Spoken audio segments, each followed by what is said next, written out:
oh, this is all for me, how lovely. Thank you. You should have, it's rather large. So yeah, I think he's definitely, I think for me, the character really enjoys life, which is ironic because he's undead. But I think it's kind of fun that with this new sense of freedom that he gets at the beginning of the game, that he suddenly realizes he's going to suck the marrow out of life. Yeah, part of the vampiric pun. Yeah. You're also up against, obviously, some of your cast members in Baldur's Gate 3. How does that feel? Because amazing. Obviously, It's great to see so many of us a part of this. Yeah. Samantha's absolutely extraordinary as Karlach. Amelia is blinding as the narrator. And to be considered amongst just those two, let alone the others in the nominations, Najir, Cameron, Yuri, who I know all of them as well, is overwhelming. It's amazing. To be considered that my work is as good as theirs is a wonderful experience. So thank you. Yeah, I'm very happy. We've been talking about, the amount of effort that obviously went into recording those lines with Larry in studios, because of course it was all motion captured, every gesture. Yeah, just talk us through how that, what that was like, having to go through all of that. It was amazing. I come from a background in games of doing motion capture, performance capture, voice work, and so for me it feels like home. Wearing a lycra suit is actually very comfortable. So for me it was an amazing experience. It was great that they decided early on at great expense to make a huge risk, which is to full performance everybody in their character roles. I think it added a lot because the voice and physical movements are directly connected to the same actor. There is some motion capture stuff we do as well to fill in the gaps in between or to redo like stunts and combat and things like that. But largely, like what you see in the cutscenes, that's all these actors doing it.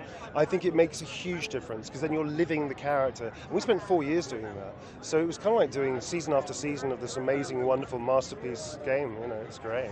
And we've also been talking about AI, of course, and the concerns around that. But when you're doing those kind of performances, that is surely the proof that there's no need for that kind of thing. I think so. I think I understand the arguments when people say they want to use it on wine and all that kind of stuff.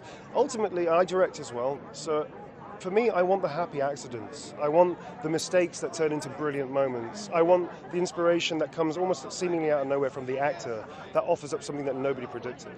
Because here's the thing, I don't think it's easy to program that. And I think also people spend so many years working towards a career in acting or directing or writing, what have you.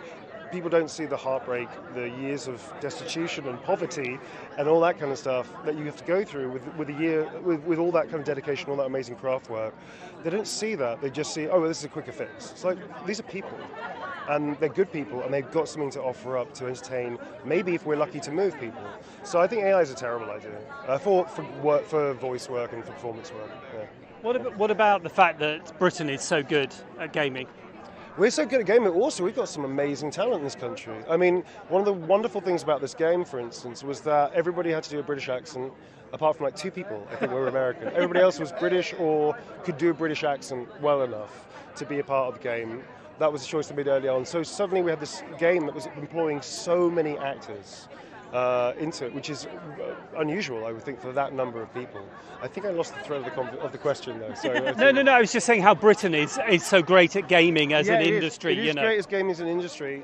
I don't know enough at the moment currently about the political landscape. I kind of feel that maybe arts are being a little underfunded, I would say. So maybe that would be something to think about because gaming industry brings in billions and billions of pounds. Yeah, we've been saying it's double the music industry last year. And also the film industry combined. I believe it's bigger than both. Globally, that's globally. Right, yeah. So here's the thing. We have all this talent. We've got a lot of young kids interested. People play games well in this country. I think we're a playful country. We've got amazing talent with directors, writers, and also developers and also animators.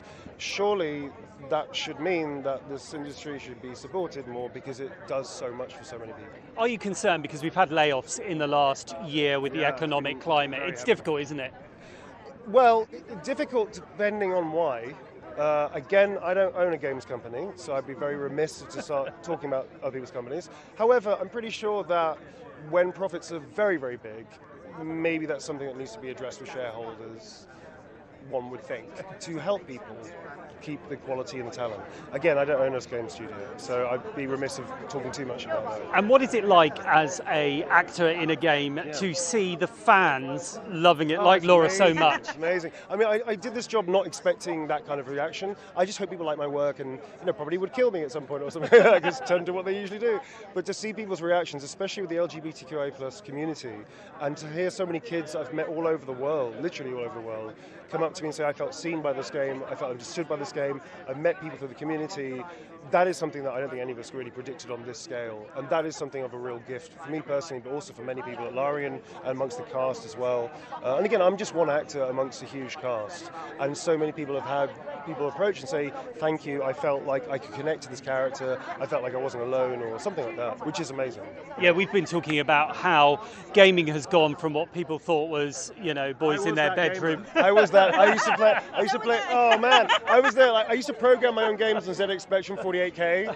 I know, 48, not even 128, 48K. I was a ZX81 person, so a long time. I'm old enough for that. So here's the thing, I was in my bedroom playing games, feeling incredibly nerdy and geeky, and being a little bit bullied for it. And but yet at the same time, it was still storytelling.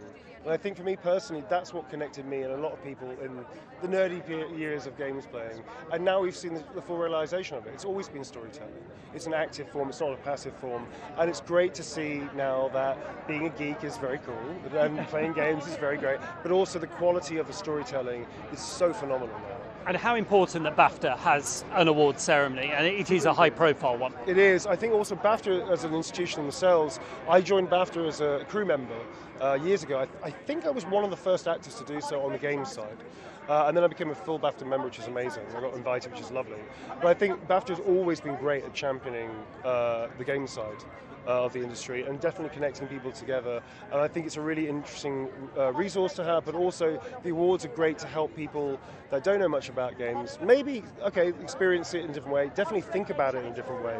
For a long time, I think games wasn't taken that seriously, and as an art form, I mean. And now I think with things like BAFTA, which is a phenomenal historical institution, to then always keep recognizing the talent involved in the industry, that helps legitimize everything, I think. Okay, we're going to have to let you go, but one final question which we've been asking everyone. I think I know what the answer is going to be to this. Your favourite game of the year? I don't know. Why don't you try and work it out, darling?